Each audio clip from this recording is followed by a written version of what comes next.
The legend of the Stinky Crow. Call. For nearly 14 years, his mind had been soaring miles above. But Elliot Thomas was still stuck down on Earth in the boring town of Sinchester. Sinster. What? It's pronounced Sinster. How do you know? My cousin's from Sinster. Never mind, keep going.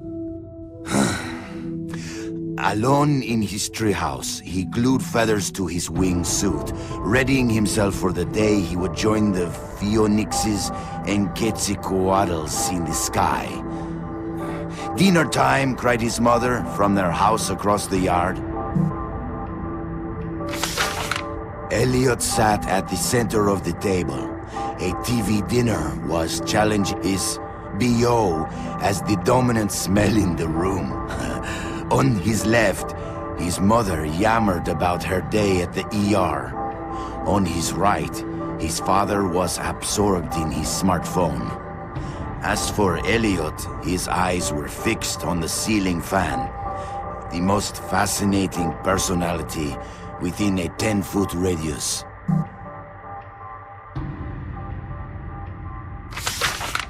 In homeroom the next day, Justin Schmakovsky threw a crappy paper airplane at him.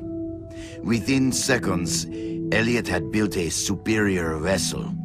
He stood up on his chair and swiftly launched the Papierflieger.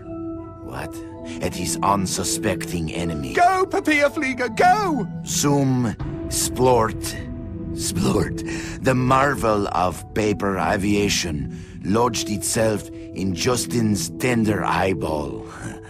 "Mr. Thomas," bellowed their teacher, "go to the principal's office." Later that day, Elliot was cooing quietly to himself as he bought a candy bar in the lobby. Casey Witchtits was smoking nearby and sneered at him.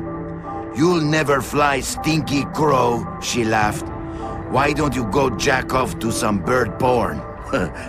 I bet you do more fapping than flapping." Hey, that's pretty good. "Fuck you!" screeched Elliot as he ran for the door. It was dark out by the time Elliot meandered home. On the sidewalk, he passed a gaunt man who stared at him intently, desperately even. Uh-oh, stranger danger. The man opened his mouth and said, "Uviwa, Uviza." What the fuck?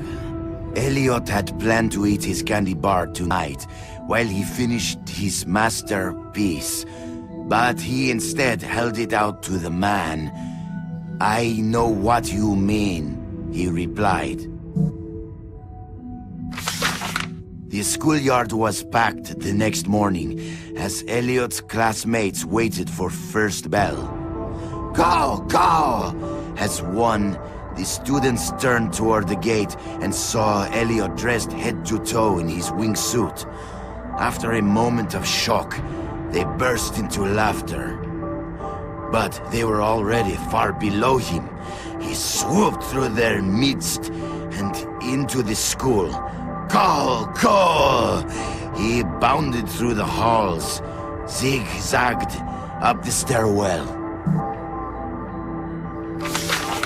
Go!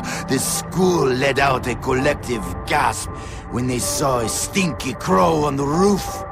With a triumphant snap, he spread his wings, and a moment later, he had leapt.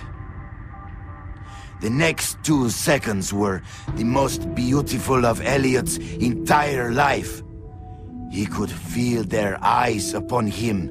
He was flying, and their awe was keeping him aloft. 10 minutes later, as guidance counselors wiped bits of Elliot off sobbing students, and the police struggled to piece together the story you are reading now. Elliot's teacher looked down at the wreckage of the boy on the pavement and never forgot what he saw. One bloody hand had formed a peace sign. The other was giving him the finger. It's like an Alanis Morissette song. The end. Okay, lovely. I don't think I'll sleep for weeks. Kidad cojones.